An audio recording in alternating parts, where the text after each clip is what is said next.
पिछली वीडियो में हमने देखा था कि मुरमुट का वह ग्रुप लिनक्यू के लिए बहुत सारे माना पर्ल ले आता है और जब उनकी काउंटिंग होती है तो कुल टोटल 213 पर्ल निकलते हैं। अगर इसके पहले वाले वीडियो नहीं देखे हैं तो प्लेलिस्ट का लिंक डिस्क्रिप्शन में पड़ा है। अभी इस वीडियो को शुरू करते हैं। लिनक्यू ने फायर स्किल वाला पर्ल जुआंग चेन को दे दिया था क्योंकि इनकी ग्रुप में वही था जो फायर मैजिक यूज करता था और इस स्किल की वजह से वह जायंट फायर बॉल बनाना सीख जाएगा। तभी क्वीन जेनजेन लिनक्यू से बोलती है कि और जो बाकी के बचे हुए पर्ल हैं वह तुम रख लो, तुम्हारी लीडरशिप की वजह से ही हम उस स्नेक को इतनी आसानी से मार पाए। तभी चेनमिंग भी बोलती है कि हमें इतने सारे पर्ल इसीलिए मिले हैं क्योंकि लिनक्यू ने उस मुरमुट से बात किया था। लिनक्यू बोलता है कि ठीक है, अगर तुम लोग यही चाहते हो तो मैं इन सभी पर्ल को खुशी खुशी ले लूंगा। तभी क्वीन जेनजेन लिनक्यू से बोलती है कि तुम भी इनमें से कोई पर्ल एब्जॉर्ब क्यों नहीं करते हो। हमारा हीरो लिनक्यू बोलता है कि ठीक है, मैं अभी ट्राई करता हूँ। वैसे मैंने कभी माना पर्ल को एब्जॉर्ब तो नहीं किया है, मुझे क्या करना चाहिए। फिर थोड़ी ही देर में उस पर्ल की पावर उसको फील होने लगती है और उस पर्ल को एब्जॉर्ब करने के बाद उसकी पावर ब्रॉन्ज 3 पे पहुंच जाती है।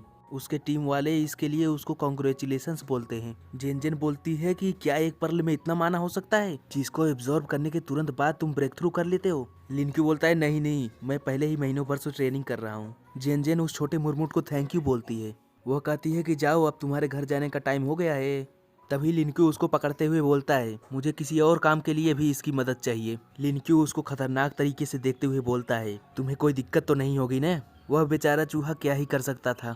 तभी उनके पीछे उस खतरनाक ग्रुप वाले लोगों को दिखाया जाता है जो कि उन पे नजर रखे हुए थे। उनमें से एक बोलता है कि वह लोग जंगल में घुस गए हैं, क्या हमें अटैक करना चाहिए। तभी एक 3 स्टार सिल्वर वाला बोलता है इनको तो मैं अकेले ही हैंडल कर लूंगा। उनका जो लीडर होता है वह बोलता है कि अभी शांत रहो, हमारे पास कुल 3 सिल्वर रैंक वाले बंदे हैं, इसीलिए उनको हराने में कोई दिक्कत नहीं होगी। उनको थोड़ा सा और जंगल के अंदर जाने दो, जब उनका ध्यान नहीं होगा तब हम उन सब के ऊपर हमला करेंगे। उसके बाद हमें रात को 8 बजे का सीन दिखाया जाता है। लिनक्यू उस मुरमुट के साथ मिलकर गड्ढा खोदवा रहा होता है। उसके बाद वह लकड़ी से बने हुए बड़े बड़े नुकीले कांटे उस गड्ढों में डलवा देता है। वह बोलता है कि अब आओ जिसको भी आना है, और उसके साथ ही साथ उसने जो सांप को मारा था उसका जहर भी उन सब कांटों के ऊपर डाल देता है। लिनक्यू उस मुरमुट से बोलता है कि बस इतना ही काफी है, अब तुम जा सकते हो।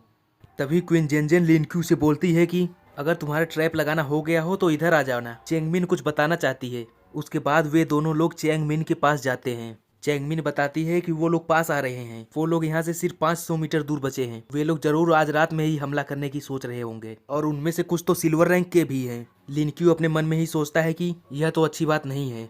तभी लिनक्यू बहुत ही तेजी से चिल्लाता है बस करो, तुम्हारा बहुत हो गया, पहले तुम सब एकदम शांत रहो। हम लोग अपोनेंट से अरीना में फाइट नहीं कर रहे हैं, अगर हम थोड़ी सी भी गलती करते हैं तो हम अपनी जान से हाथ धो बैठेंगे। उसके बाद लिनक्यू सेनगुई से बोलता है तुम जेंग और चेंगमिन की प्रोटेक्शन करोगे क्योंकि वह दोनों अच्छे से फाइट नहीं कर पाते हैं। क्वीन जेनजेन सोचती है कि इस टीम की लीडर होने की वजह से ये सब मुझे बोलना चाहिए था, लेकिन मैं खुद ही इतनी ज्यादा नर्वस हूँ, क्या करूँ। लिनक्यू जेंग और चेंगमिन को समझाते हुए बोलता है कि तुम हमारे टीम का एक इम्पोर्टेंट पार्ट हो, इसीलिए खुद को सुरक्षित रखना। उसके बाद वह जेनजेन के पास जाता है। वह बोलता है कि अगर तुम्हें डर लगे तो आके मेरे सीने से लिपट जाना। क्वीन जेनजेन थोड़ा सा मुस्कुराती है और बोलती है ठीक है, मैं ऐसा ही करूंगी। इतना सुनते ही हमारे लिनक्यू का तो होश ही उड़ जाता है। लिनक्यू सोचता है कि यह कितनी ज्यादा क्यूट है। तभी उसके नाक से खून भी निकलने लगता है। पीछे सभी लोग पूछते हैं कि क्या तुम ठीक हो, लेकिन हमारा लिनक्यू तो वहीं पे बेहोश हो जाता है। उसके बाद हमें रात में 2 बजे का उसके कैंप के पास में सीन दिखाया जाता है। वही बुरे लोग वहाँ पे आए हुए होते हैं। उनका लीडर बोलता है कि चलो शिकार का टाइम हो गया है। उसके बाद वह अपनी टीम के सभी लोगों को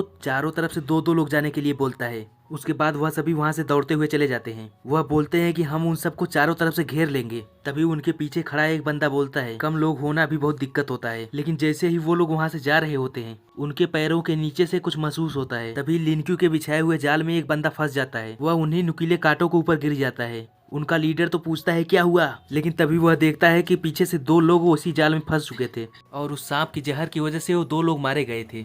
एक तो घायल होने के बाद जिंदा बच गया था, लेकिन जहर का असर तो हो ही रहा था।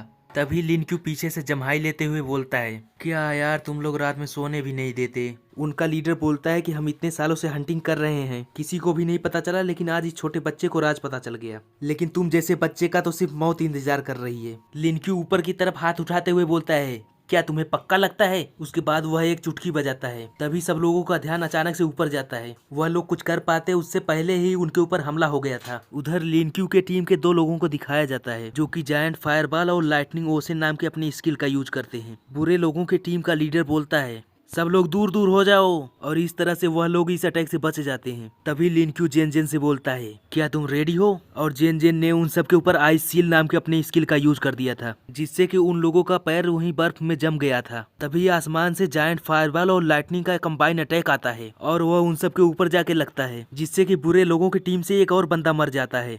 उनका लीडर तो गुस्सा होते हुए बोलता है, कोई बात नहीं, अब हम दिखाएंगे कि असली नर्क क्या होता है। उधर सामने वालों की टीम में 3-3 सिल्वर रैंक के बंदे थे और लिनक्यू की टीम में सिर्फ 1 सिल्वर रैंक का। जेन जेन तो सोचती है कि उन सब से कितना पावरफुल ऑरा आ रहा है। लिनक्यू बोलता है कि एक बात क्लियर है, हम तो अपना सेल्फ डिफेंस कर रहे हैं, लेकिन तुम तो ऐसे बता रहे हो जैसे हम ही बुरे लोग हैं। जेन जेन बोलती है कि हमारे खिलाफ उनकी ताकत तो ज्यादा महसूस हो रही है। मैं लीडर को बिजी रखती हूँ और बाकी के लोग दूसरे को बिजी रखेंगे, तुम लास्ट वाले को संभाल लेना। तभी लिनक्यू उसका पीठ थपथपाते हुए बोलता है, तुम डरना बिल्कुल भी नहीं, यह हैंडसम रैबिट तुम्हारे ही साइड है। जेन जेन बोलती है कि मैं बिल्कुल भी नहीं डर रही हूँ, सभी को ऑल द बेस्ट। लिनक्यू बोलता है कि सभी लोग तैयार हो जाओ। लिनक्यू सोचता है कि वह लीडर के सामने ज्यादा देर तक फाइट नहीं कर पाएगी, मुझे यहाँ जल्दी करके उसकी हेल्प करनी चाहिए। वह बोलता है कि चैंगमिंग और जेन सेन तुम कहीं पे सेफ हो जाओ और बाकी के सभी लोग इनको प्रोटेक्ट करो। इसकी बातें सुन के तो सभी का मुंह खुला का खुला ही रह जाता है। सामने की तरफ दोनों सिल्वर रैंक वाले बंदे बोलते हैं, यह ब्रॉन्ज रैंक का लड़का हीरो बनने की कोशिश कर रहा है। उनमें से एक लिनक्यू के ऊपर अटैक करते हुए बोलता है, अब मरने के लिए तैयार हो जाओ, और उसके ऊपर टोर्नेडो अटैक कर देता है। लिनक्यू के टीम वाले बोलते हैं कि बच के रहो। लिनक्यू बोलता है कि हाँ, यह तो बहुत ही ज्यादा स्लो है।